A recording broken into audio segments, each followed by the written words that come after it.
Hello friends, मैं हूं प्रशांत मिश्रा। स्वागत है आपका हमारे चैनल RLC ट्यूटोरियल्स में। फ्रेंड्स, इस क्लास में जो आपकी मशीन की लेक्चर्स स्टार्ट हुई थी तो वो सिंक्रोनस मशीन की सीरीज चल रही है। ठीक है, तो इस सिंक्रोनस मशीन की सीरीज में आज का जो टॉपिक है वो रिलेटेड है आपका रूटर कंस्ट्रक्शन से। ठीक है, कंस्ट्रक्शन पढ़ रहे थे और उसमें हमने अभी तक क्या रोटर कंस्ट्रक्शन तो हो चुका था ना बेटा। तो आज का टॉपिक आपका होगा स्टेटर। ठीक है, स्टेटर कंस्ट्रक्शन है, स्टेटर क्या होता है। ठीक है, तो सिंक्रोनस मशीन में जो आपका स्टेटर पार्ट होता है, इट मीन्स ये स्टेशनरी होता है और ये होता कौन सा है, मतलब आर्मेचर कंडक्टर्स होते हैं। क्या होते हैं ये? आर्मेचर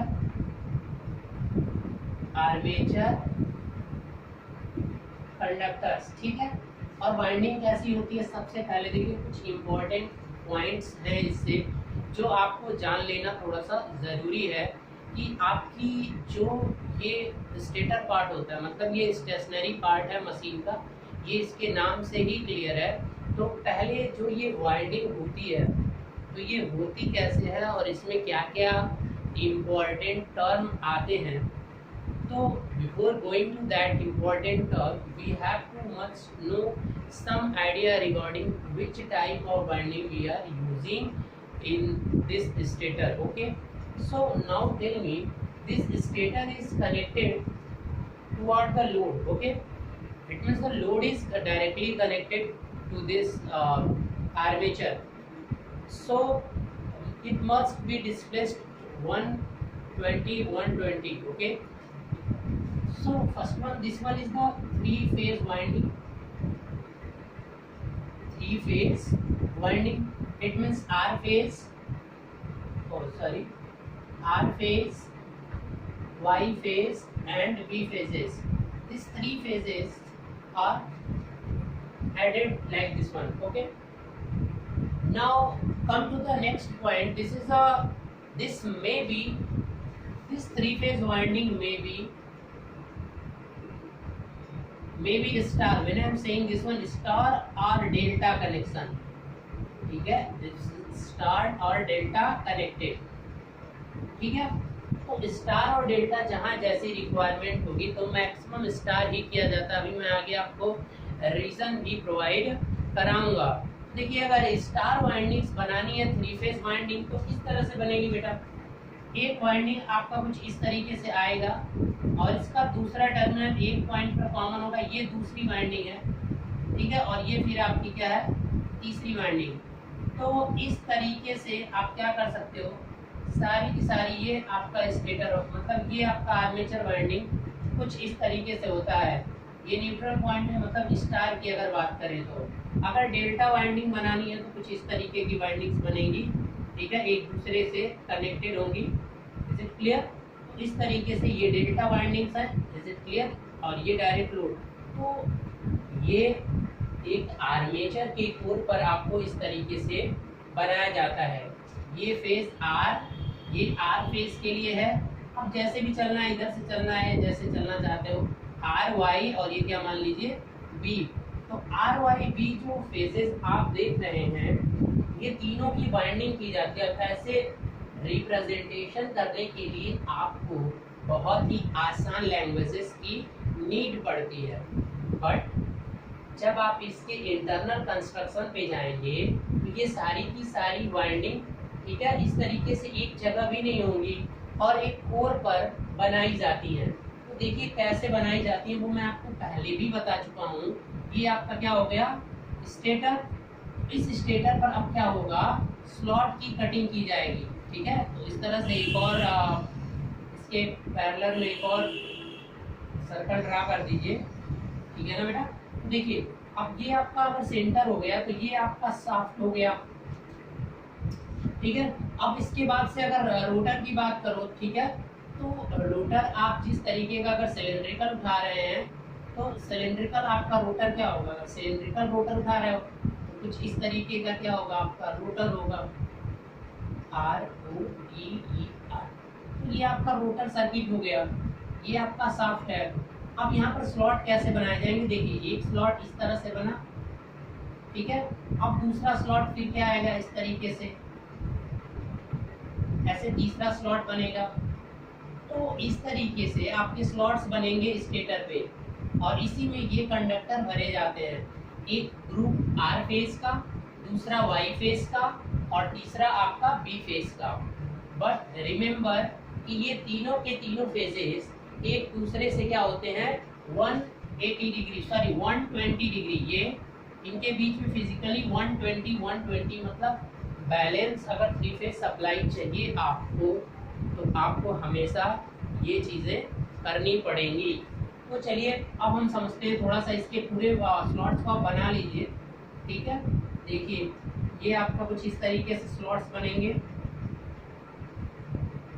ये स्लॉट्स एक जैसे ही होंगे। अगर यहाँ कंस्ट्रक्शन में थोड़ी सी प्रॉब्लम हो रही है तो वो आप थोड़ा इग्नोर करिएगा।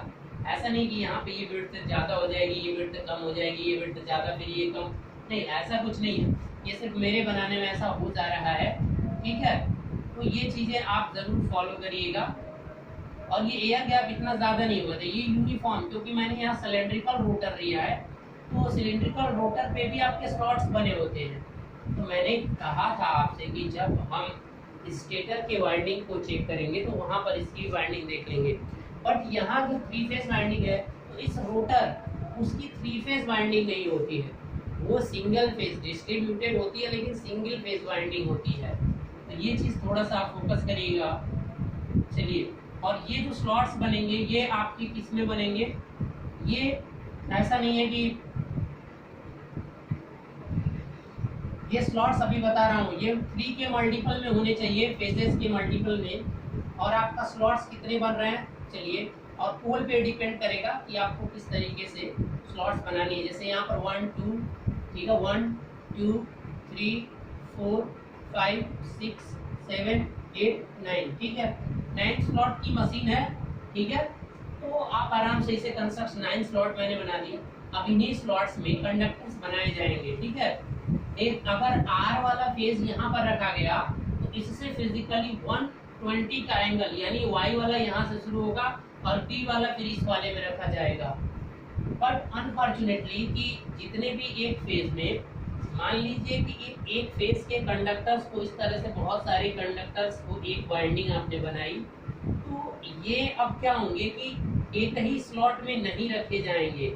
जितने भी कंडक्टर्स बहुत सारे होंगे तो इसको उठाकर एक स्लॉट में नहीं रखा जाता है। क्या कर दिया जाता है कि अगर इतने हैं तो इसको क्या कर दिया जाता है, डिस्ट्रीब्यूट किया जाता है। जैसे फेज, ये फेज आर की मान लीजिए वाइंडिंग है, ये आपका फेज आर है। तो अगर ये फेज आर है तो इसमें मान लीजिए कि 100 कंडक्टर्स थे, ठीक है, 100 कंडक्टर्स।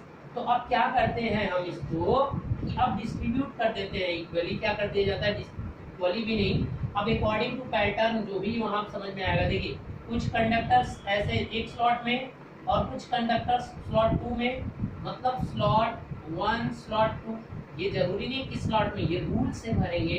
तो अब बस एक एग्जाम्पल के लिए, यानी कुछ कंडक्टर इसमें भर जाएंगे, कुछ कंडक्टर इस स्लॉट में, मतलब इस तरीके से इन्हें क्या कर दिया जाता है, इस फेज आर के कंडक्टर्स को, जो भी यहाँ कंडक्टर्स होते हैं उन्हें एक साथ नहीं रखा जाता है। अगर ऐसा होता तो आर फेज का एक कंडक्टर हो गया, जितने भी उसमें मतलब एक वाइंडिंग, और फेज वाई की एक हो गई, और एक फेज आर वाई और एक बी, तीनों को 120 पे रख दीजिए। लेकिन ऐसी वाइंडिंग नहीं होती है, इतने सारे स्लॉट्स बनाए जाते हैं। वैसे तो 3 ही की फिर जरूरत पड़ती है, लेकिन उससे क्या है कि आपकी जो एसी आती है वो साइनोसोडल नहीं आ पाती है, कुछ डिसएडवांटेजेस देखने को मिलते हैं। उसकी वजह से क्या किया जाता है कि जब भी आप स्टेटर सिंक्रोनस मशीन का बनाएंगे तो वहाँ पर कंडक्टर को क्या कर दिया जाता है, डिस्ट्रीब्यूट किया जाता है, डिस्ट्रीब्यूटेड किया जाता है। मतलब अब जो कंडक्टर केवल एक स्लॉट में फेज आर के हो रहे थे, अब उसको 4-5 स्लॉट में डिवाइड कर दिया जाएगा। उस सारे कंडक्टर्स को थोड़ा थोड़ा करके सभी स्लॉट्स में भरा जाता है। तो इस तरह की जब वाइंडिंग होती है तो उसे कहा जाता है डिस्ट्रीब्यूटेड वाइंडिंग। तो इस तरह से जो यहाँ पर बाइंडिंग होती है वो डिस्ट्रीब्यूटेड बाइंडिंग होती है, यानी आपकी जो यहाँ सिंक्रोनस मशीन का या किसी भी फॉर्म में हो, if you are connecting in delta otherwise you are connecting in the star, दोनों की दोनों आपकी क्या होंगी, डिस्ट्रीब्यूटेड बाइंडिंग होगी। एक फेस पूरा का पूरा कंडक्टर एक फेस का एक स्लॉट में पुट नहीं किया जाता है। देखिए क्यों नहीं किया जाता है, ये रीजन तो हम बाद में देखेंगे, लेकिन डिस्ट्रीब्यूशन का मतलब तो आप समझ गए ना कि अगर ये कंडक्टर एक ही स्लॉट में, यहाँ पर इतने सारे कंडक्टर्स आ रहे थे बहुत सारे, अब इसको 3 पार्ट में हमने डिवाइड कर दिया 3 स्लॉट्स में। अब ये एक स्लॉट्स केवल भरे थे, अब यहाँ पर हमने क्या कर दिया 1 2 3, यानी 3 स्लॉट में जितने कंडक्टर थे हमने उसे 3 स्लॉट में डिवाइड कर दिया। तो ऐसा करने से क्या होगा कि आपका जो इंड्यूस्ड वोल्टेज जनरेट होगा उसकी हार्मोनिक्स क्या हो जाती हैं, रिड्यूस हो जाती हैं। ऐसा करने से आपकी हार्मोनिक्स क्या हो जाती हैं, रिड्यूस हो जाती हैं। मतलब हार्मोनिक्स रिड्यूस होने का मतलब आपको बहुत अच्छा क्या मिलेगा, मोर साइनोसोडल सिग्नल जनरेट होगा। मतलब ऐसा करने से यहाँ पर क्या होगा कि मोर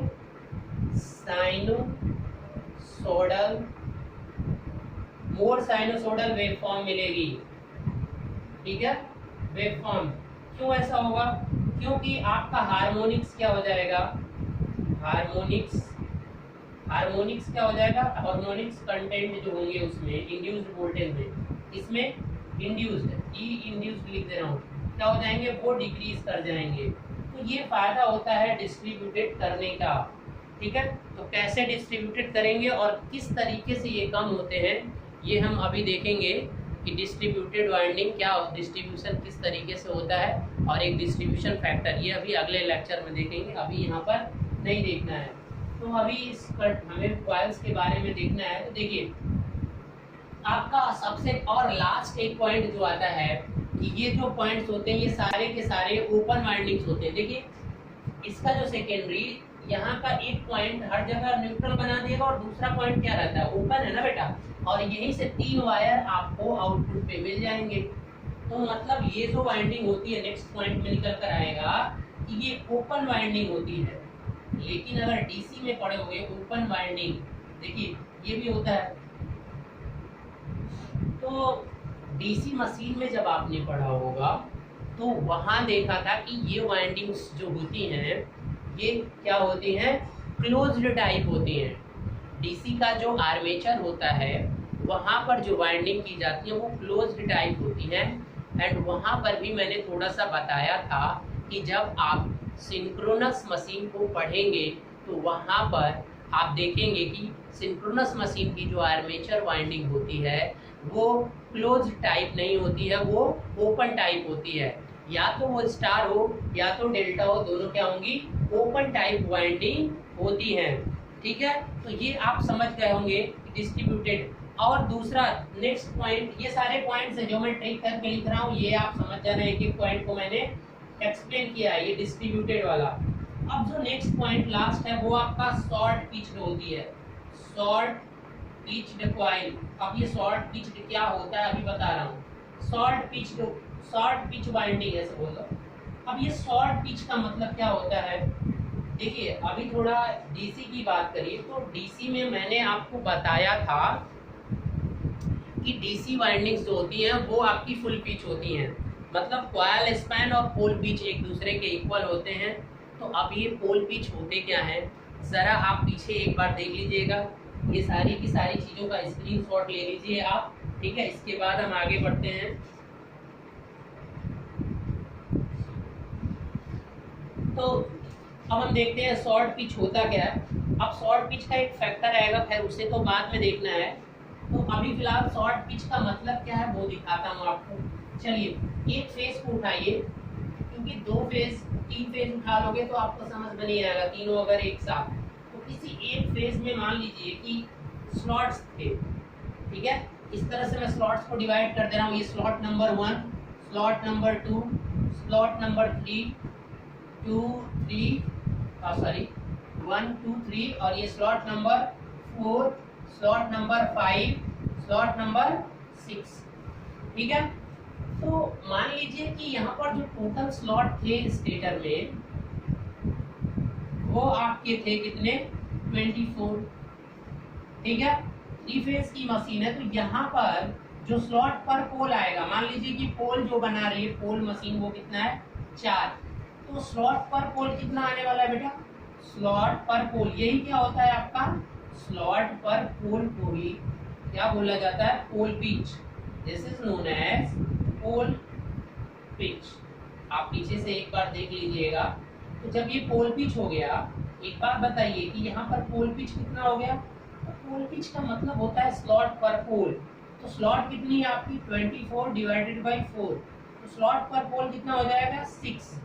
मतलब इसका क्या होता है, और ये कॉइल स्पैन के अगर इक्वल टू हो गया 6 आ गया ना पोल पिच, तो अगर पोल पिच और कॉइल स्पैन दोनों कॉइल साइड के बीच की दूरी, देखिए कॉइल इस तरह से होती है, एक कॉइल की अगर बात करो तो इस तरह से जब एक कॉइल होगी, इसका ये वाला कंडक्टर, ये एक कंडक्टर नहीं होता है, ये कॉइल्स होती है, मतलब वाइंडिंग में बहुत सारे इस तरह से करके बनाए जाते हैं, ऐसे होती है कुछ। ठीक है, तो ये पूरा का पूरा कंडक्टर मान लीजिए स्लॉट नंबर 1 में आपने पुट किया, तो अब अगर आपका स्लॉट पर पोल 6 है, तो अगर कॉइल स्पैन आपने कॉइल स्पैन अगर 6 हो गया, मतलब क्या है कि देखिए 1 2 3 4, ये 3 और 3 6, ये 6 और ये क्या हो गया 7। तो अगर अब एक फर्स्ट में है तो दूसरा वाला इसका ये कंडक्टर कुछ इस तरह से जाएगा और यहाँ 7 में भरा जाएगा, ये मतलब होता है। किसी एक फेज की बात हो रही है, अभी आर फेज का ये जो वाइंडिंग थी उसको कुछ इस तरीके से भरेंगे और यहाँ से कुछ इस तरीके से प्रोवाइड किया जाएगा। तो अगर ऐसा हो रहा है तो देखिए कॉइल स्पैन का मतलब बीच में कितने 6 हो जा रहे हैं, और पोल पिच आप ऐसे फॉर्मूले से निकालेंगे, तो अगर पोल पिच कॉइल स्पैन के इक्वल हो गया तो ये कहा जाता है फुल पिच। ठीक है, ऐसे को कहा जाता है फुल पिच। लेकिन जो हमारी ये सिंक्रोनस मशीन में जो वाइंडिंग, जो यहाँ पर वाइंडिंग होती है, ये फुल पिच नहीं होती है। एक्चुअल में तो उसे यहाँ भरा जाना चाहिए था, लेकिन क्या करते हैं, ये तो यहाँ लेकिन इसी में भर देते हैं। ठीक है, ये कंडक्टर कहाँ हो जाता है 6 में, मतलब एक क्या हो गया शॉर्ट हो गया, इसी को बोलते हैं शॉर्ट पिच। मतलब शॉर्ट पिच कॉइल में कभी भी आपका पोल पिच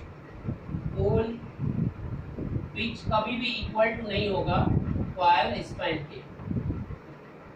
ऐसा करने से फायदा क्या होगा वो हम आगे देखेंगे, अभी नुकसान होगा कुछ थोड़ा सा और फायदा भी होगा, लेकिन अभी आप इतना समझ लीजिए कि ये होता क्या है वो मैंने आपको बता दिया।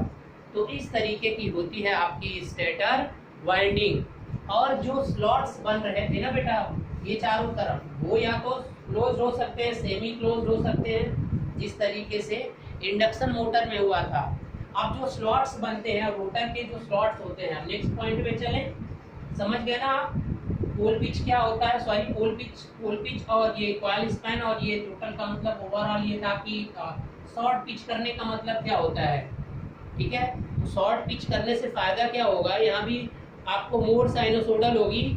ऐसा करने से हमें फायदा क्या होगा, फायदा और नुकसान बहुत चीजें, इसलिए तो ऐसा कर रहे हैं, नुकसान भी होगा अभी आगे देखेंगे। फायदा ये होगा कि जो आपकी इंड्यूस्ड ईएमएफ जनरेट होगी वाइंडिंग में, यानी ई इंड्यूस्ड, ठीक है, ये मोर साइनोसोडल होगी, मोर साइनोसोडल। और हमारा यही टारगेट होता है, क्योंकि हमें जो जनरेशन करना होता है वो प्योर एसी करना होता है। तो जितनी अच्छी एसी मिलेगी, जितने अच्छे क्वालिटी की, that is beneficial for us. Now let's see the another point regarding this machine. तो स्लॉट्स जो बनते हैं, जो स्लॉट आप बनाए थे अभी स्टेटर पे, वो स्लॉट में भी ओपन स्लॉट हो सकते हैं, या तो क्लोज्ड हो सकते हैं, या तो सेमी क्लोज्ड हो सकते हैं। तो अगर ये आपको नहीं पता है तो मेरी इंडक्शन मशीन की वीडियोस को देख लेना, वहाँ पर मैंने इन तीनों में फ़ायदा क्या है, नुकसान क्या है, आपस में इन तीनों का किसका रिलक्टेंस हाई होता है, किसका कम होता है, मैंने वहाँ पर बहुत डिटेल में एक्सप्लेन कर रखा है। ठीक है, तो चलिए अब हम चलते हैं, थोड़े कुछ और इम्पोर्टेंट पॉइंट्स को देखते हैं यहाँ पर कि जो ये स्टेटर वाइंडिंग होती है और इसमें क्या क्या आपको सावधानियाँ रखनी पड़ती हैं।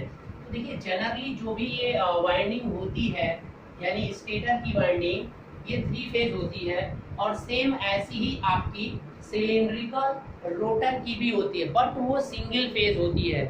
मतलब और 2 फेजेस को 120 पे ऐड करने की ज़रूरत नहीं होती है, ठीक है, क्योंकि वहाँ पर डीसी करंट को फ्लो कराना होता है और सिंगल फेज डीसी वहाँ पर जाती है, तो इसलिए आपको कोई भी वहाँ पर प्रॉब्लम नहीं होगी। चलिए, तो सेम ऐसे ही होगा, बस वो सिंगल फेज होगा, सिलेंड्रिकल रोटर वाला जो कंस्ट्रक्शन मैंने पीछे नहीं बताया था। अब थोड़ा एक बात याद रखिएगा कि जब भी आप स्टेटर की वाइंडिंग करने जाते हैं तो जनरली एक चीज कैसी होती है, जनरली ये वाइंडिंग उसके रिस्पेक्ट में आपको कुछ चीजें समझनी होंगी। तो उसके रिस्पेक्ट में होगा कि जनरली जो नंबर ऑफ स्लॉट्स होता है, ठीक है, वो क्या होता है, मल्टीपल होता है किसका, जनरली जो नंबर ऑफ स्लॉट्स होता है, नंबर ऑफ स्लॉट्स, किस स्लॉट्स की बात हो रही है बेटा, आर्मेचर की। जनरली जो नंबर ऑफ स्लॉट्स होता है आर्मेचर का, वो किसके इक्वल टू होता है, इक्वल टू नहीं, is a multiple of, is multiple of number of poles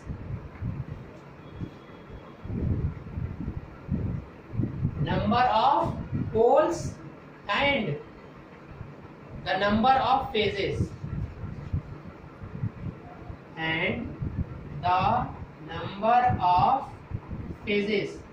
तो अभी जो यहाँ पर जनरेशन हम करते हैं हमें, तो यहाँ पर हमारा जो फेज होता है वो कितना होता है, 3 फेज मशीन की बात करते हैं। तो अभी हमें यहाँ पे पूरा का पूरा 3 फेज ही पढ़ना है। तो मान लीजिए अगर 4 पोल की मशीन है, एक एग्जांपल के थ्रू मैं आपको इस पॉइंट को समझा रहा हूँ। एग्जांपल मान लीजिए कि 4 पोल की मशीन है, तो इसका और इसका दोनों का, ये 3 है ना, तो 3 और 4 दोनों का मल्टीपल के टर्म में ही आपके स्लॉट्स होने चाहिए। तो मतलब यहाँ 3 चौक का 12, 12 से स्टार्ट होगा, 12 हो सकता है, और इसकी भी मल्टीपल कर दीजिए, 24, 36, 48, इतने स्लॉट की मशीन को आप बना सकते हो। ये स्लॉट्स आपके हो सकते हैं 4 पोल की मशीन के लिए, ठीक है। अब ऐसे आपकी 6 पोल की मशीन हो जाए, तो अगर 6 पोल की मशीन आप डिजाइन करोगे तो 6 और ये 3 फेज और 6 पोल, तो चूंकि फेजेस तो 3 ही है, अब अगर कहीं 4 फेज, तो चूंकि 4 फेज की सिस्टम सप्लाई है नहीं आपके पास, तो क्यों फालतू में वहाँ पे माइंड को। चलिए, अब 6 पोल अगर हो गया तो 6 3 अब 18, तो अब 18 और 36, तो इस तरीके का इतने स्लॉट्स की बनाई जा सकती है मशीनें। तो ये जनरली आपको देखना होता है कि कितने स्लॉट्स आप लेंगे। लेकिन अगर 3 फेज नहीं है, अगर मान लीजिए सिंगल फेज अगर है, तो बस ये 3 से नहीं, यानी 4 पोल है तो 4 के मल्टीपल में कितने भी स्लॉट्स बना सकते हो। अगर 6 पोल है तो आप इतने बना सकते हो। देखिए, पोल हमेशा कॉन्जुगेट में ही होंगे आपके, 2 4 6, मतलब और, तो ठीक है, क्योंकि एक नॉर्थ तो दूसरा साउथ, उसका बनना ही बनना है। तो इस तरीके का आपका जनरल, आपकी एक तो ये आपका समझना है कि ये चीजें आपको। दूसरा पॉइंट क्या होता है कि जनरली जब ये वाइंडिंग की जाती है तो एक और पॉइंट है, उसे भी आपको देखना पड़ेगा। Generally number of stator coils, ठीक है, number of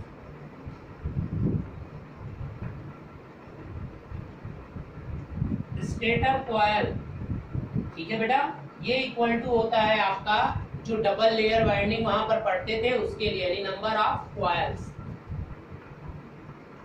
number of coils, और इसे बोला जाता है 2 लेयर वाइंडिंग या डबल लेयर वाइंडिंग। और ये किसमें होता है, डबल लेयर वाइंडिंग। तो जनरली डबल लेयर वाइंडिंग ही प्रीफर किया जाता है आपके इस स्टेटर वाइंडिंग में। तो ये 2 चीजें भी आप थोड़ा देखिएगा कि जब आप स्टेटर वाइंडिंग करने जा रहे हैं तो क्या होता है। चलिए, अब आपने ये स्टेटर वाइंडिंग कर दिया।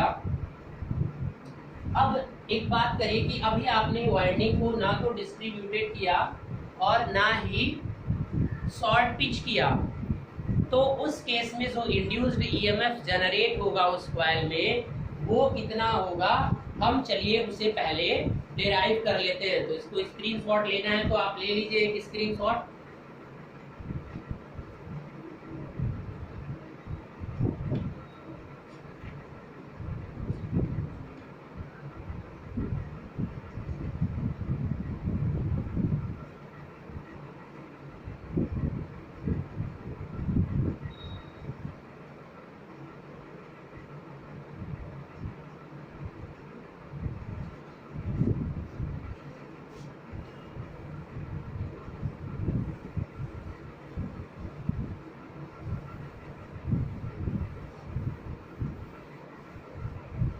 देखिए अभी आपका ये एजम्पशन है कि इस तरह का जो वाइंडिंग आपने बनाया है 3 फेज वाइंडिंग, चलिए मैं स्टार ही लेके चल रहा हूँ, स्टार में मैंने कनेक्ट किया, ये आपकी क्या हो गई 3 फेज वाइंडिंग आपकी हो गई आर वाई एंड बी।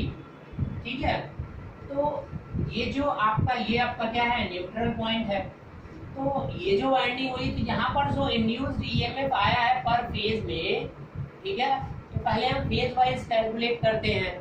तो एक एक फेज को पर फेज सर्किट उठाइए और आप उसका इंडिविजुअली करिए। तो फेज में जब फाइंड आउट करने जाएंगे तो यहाँ पर इंड्यूस्ड ईएमएफ किसकी वजह से आता है, रोटर जो घूम रहा है रोटेटिंग मैग्नेटिक फील्ड, उसकी वजह से एक मैग्नेटिक फील्ड आएगा, फ्लक्स आएगा और उसी की वजह से इसमें इंड्यूस्ड ईएमएफ आता है। और उसका कॉन्सेप्ट क्या होता है VBL। ठीक है, तो पहले आप एज्यूम कर लिए कि जो फ्लक्स है वो मान लीजिए, और फर्स्ट ये एजम्पशन है कि ये आपका डिस्ट्रीब्यूटेड नहीं है। ठीक है, एक एक फेज के वाइंडिंग को एक ही जगह हमने लिखा है, देख रहे हैं ना, डिस्ट्रीब्यूटेड को वैसे भी रिप्रेजेंट तो किया नहीं जा सकता है। तो यहाँ एजम्पशन है कि ये आपका नॉन डिस्ट्रीब्यूटेड और फुल पिच है, non distributed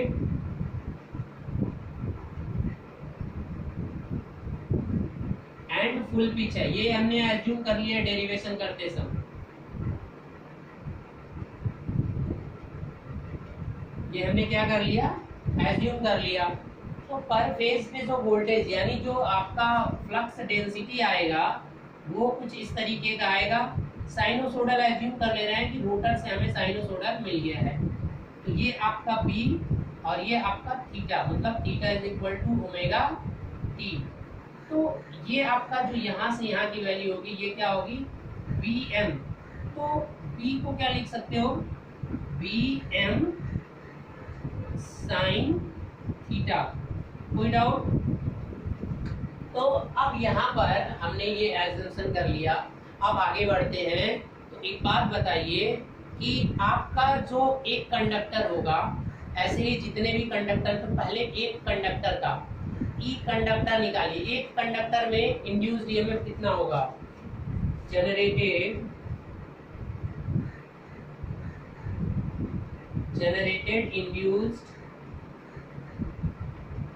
induced EMF in a conductor। एक में जो जनरेट हो रहा है उसे मैं स्मॉल ई और यहाँ पर लिख दे रहा हूँ कंडक्टर। ई कंडक्टर फॉर्मूला क्या होता है, VBL। एल जो है ये मैग्नेटिक, जो भी आपकी मैग्नेटिक पोल होगी उसकी क्या होगी, length of pole, where L is length of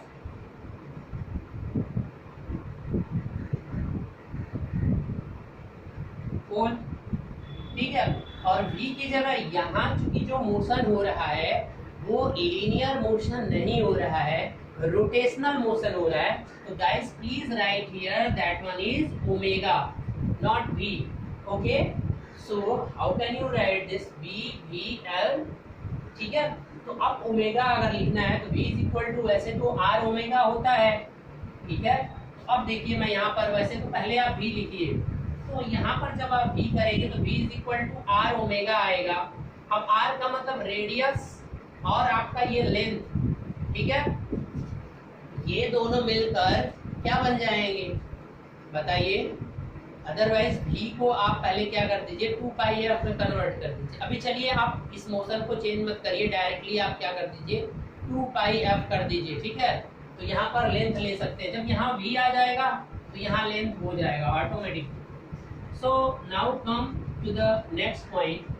so you can write this one is 2 pi F, this will become 2 pi F into B को लिखा जा सकता है यहाँ से BM sine theta into L। ठीक है, चलिए अब ये चीजें आपको समझ में आ गई।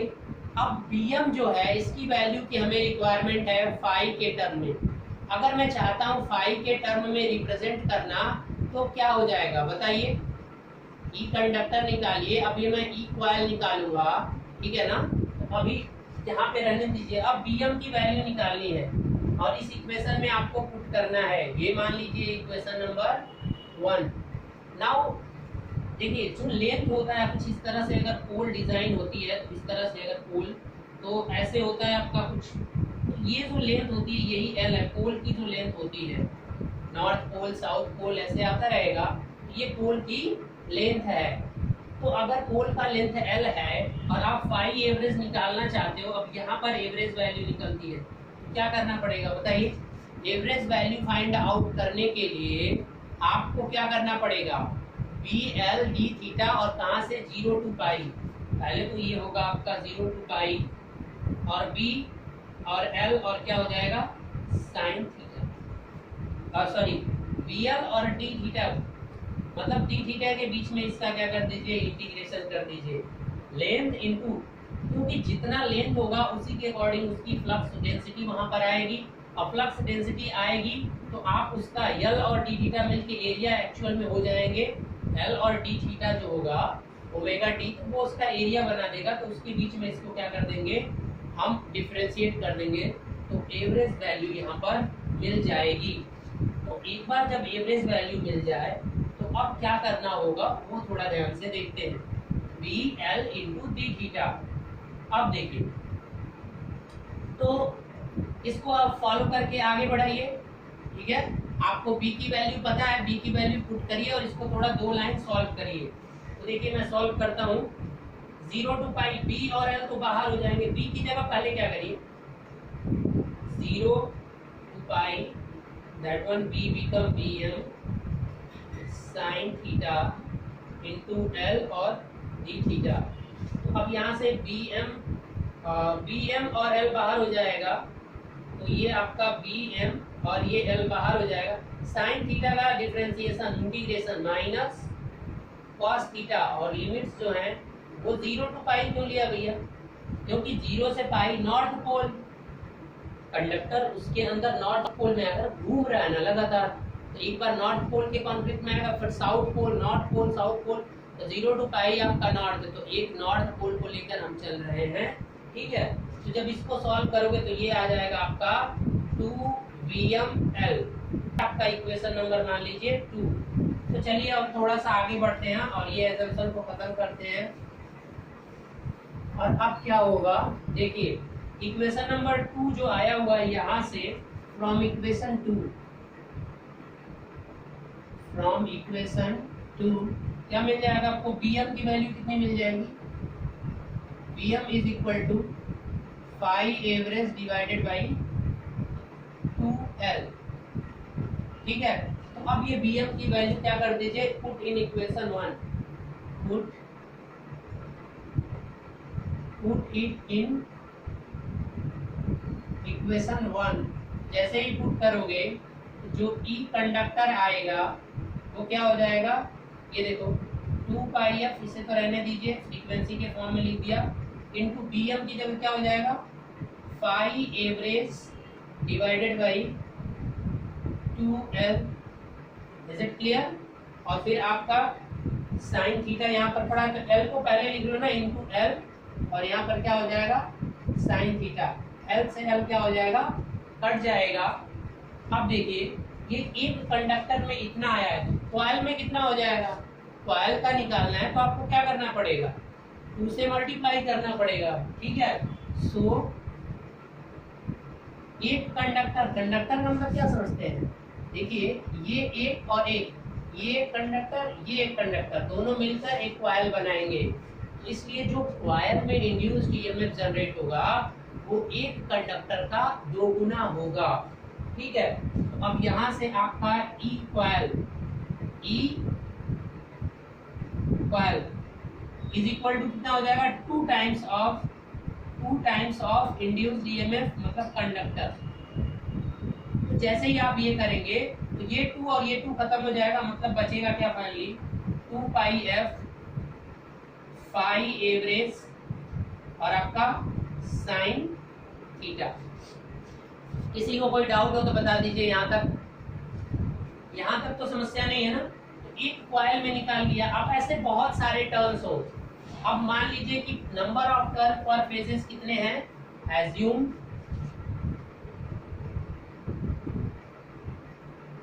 Number of turns per phase is equal to NPH। तो अगर NPH होंगे तो टोटल कितना हो जाएगा, सो E टोटल NPH से मल्टीप्लाई कर दीजिए, 2 pi F into phi average into NPH, और ये साइन थीटा जो है इसको थीटा लिखे या ओमेगा टी कर दीजिए, तो ये आपको हो गया। यानी कुल मिलाकर ये जो देख रहे हैं ये एक मैक्सिमम वैल्यू है। इस तरह से अगर इंस्टेंटेनियस फॉर्म में रिप्रेजेंटेशन है तो मतलब ई मैक्स की वैल्यू कितनी है, 2 pi F phi average into NPH। लिख सकते हैं कि नहीं लिख सकते हैं? तो अगर मैक्सिमम इतना है तो आपको RMS वैल्यू कितनी हो जाएगी, हेंस RMS वैल्यू, RMS मतलब ERMS, तो ERMS आपको कितना हो जाएगा, इसको कैपिटल से रिप्रेजेंट कर दीजिएगा जब टोटल लिख रहे हैं, या कोई नहीं, ERMS कितना हो जाएगा, जो E मैक्स आया है उससे आप क्या कर देंगे, √2 से डिवाइड कर देंगे। तो जैसे ही आप √2 से डिवाइड करेंगे, देखिए इधर बना रहा हूं मैं,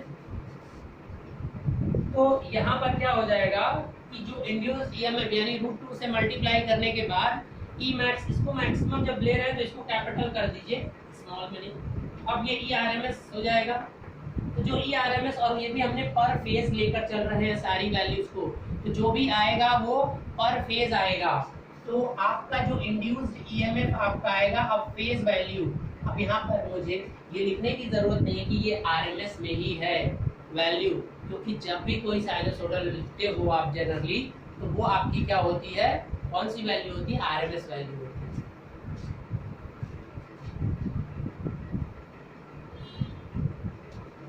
इज इट क्लियर?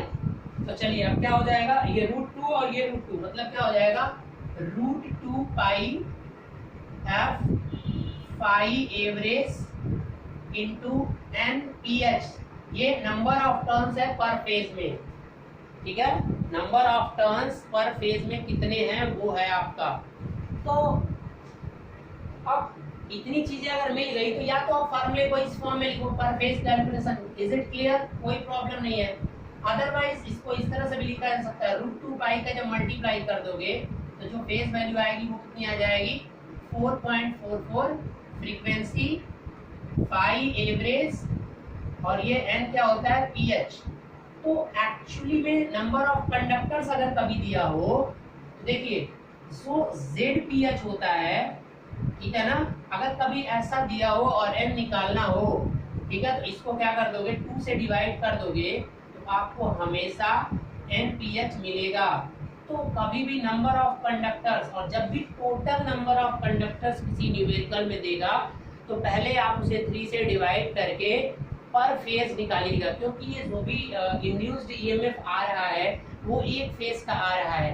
और अगर लाइन वोल्टेज निकालना है तो फेज मिल गया और आपने स्टार में कनेक्ट कर रखा है, तो अगर ई लाइन निकालना चाहते हैं तो क्या हो जाएगा, बस आप क्या करिए, ई लाइन और फेज का रिलेशन क्या होता है कि √3 से आप क्या कर दीजिएगा, ई फेज में मल्टीप्लाई कर दीजिएगा।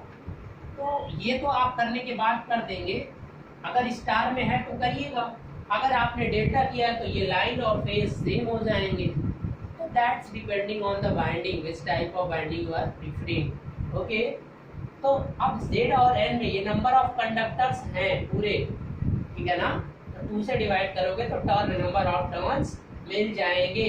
तो अब यहाँ पर ये सेम फार्मूला हमने ट्रांसफार्मर में भी देखा था, तो यहाँ से बस प्रॉब्लम क्या थी कि ट्रांसफार्मर के केस में यहाँ पर φm था।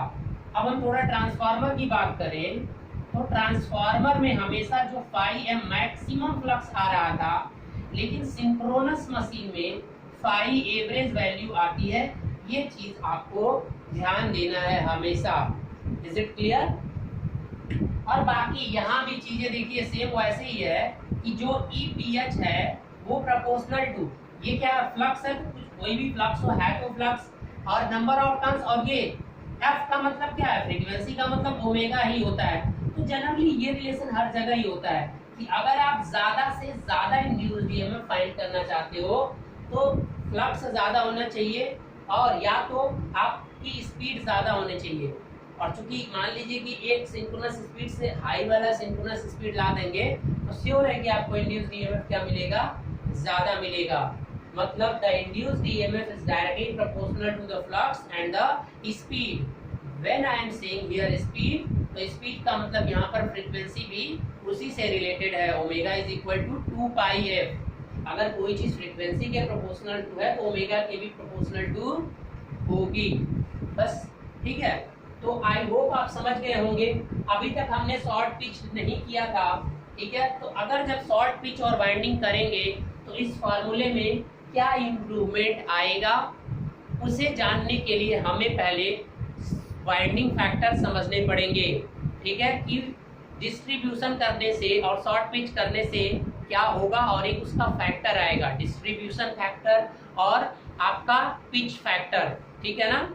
अब इन दोनों को पहले हम समझेंगे, उसके बाद हम इसी में क्या कर देंगे, इम्प्रूवमेंट कर देंगे थोड़ा सा फार्मूले में, और तब जाकर आपको फाइनली फार्मूला मिल जाएगा, ठीक है। तो अगर इससे रिलेटेड अगर आपको कोई भी प्रॉब्लम हुई हो तो आप प्लीज पूछ सकते हैं, आप कमेंट कर दीजिएगा, सारे आंसर्स मिल जाएंगे। अब एक चीज आप कहोगे कि सर वहां पर वेलोसिटी को भी आर ओमेगा नहीं किया था, तो वो थोड़ी सी चीजें आप देख लेना कि आपको जो वैल्यू निकाली गई थी एवरेज के लिए, वी एक्चुअली थोड़ा सा कंस्ट्रक्शन पे जाना पड़ेगा कि आपका v is equal to R omega L length होती है।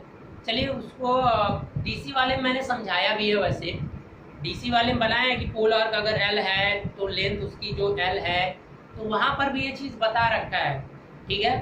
तो इसका डेरिवेशन आपके वैसे भी कंपटीशन एग्जामिनेशंस में नहीं पूछे जाएंगे, तो डेरिवेशन से इतना मतलब भी नहीं है। जो फाइनली फार्मूला निकल कर आया है उसे आप ज़रूर याद करिएगा। तो गाइस अभी आप इसे ज़रूर से ज़रूर लाइक करिए और देखिए और शेयर ज़रूर करते रहिएगा। अगले वीडियो में हम देखते हैं कि आपकी पहली वाइंडिंग फैक्टर यानी डिस्ट्रीब्यूशन फैक्टर जो होता है, डिस्ट्रीब्यूशन वाइंडिंग, तो उसका जो एक फैक्टर आता है वो क्या होता है उसे हम देखेंगे। अभी इस वीडियो में इतना ही। Okay guys, thank you.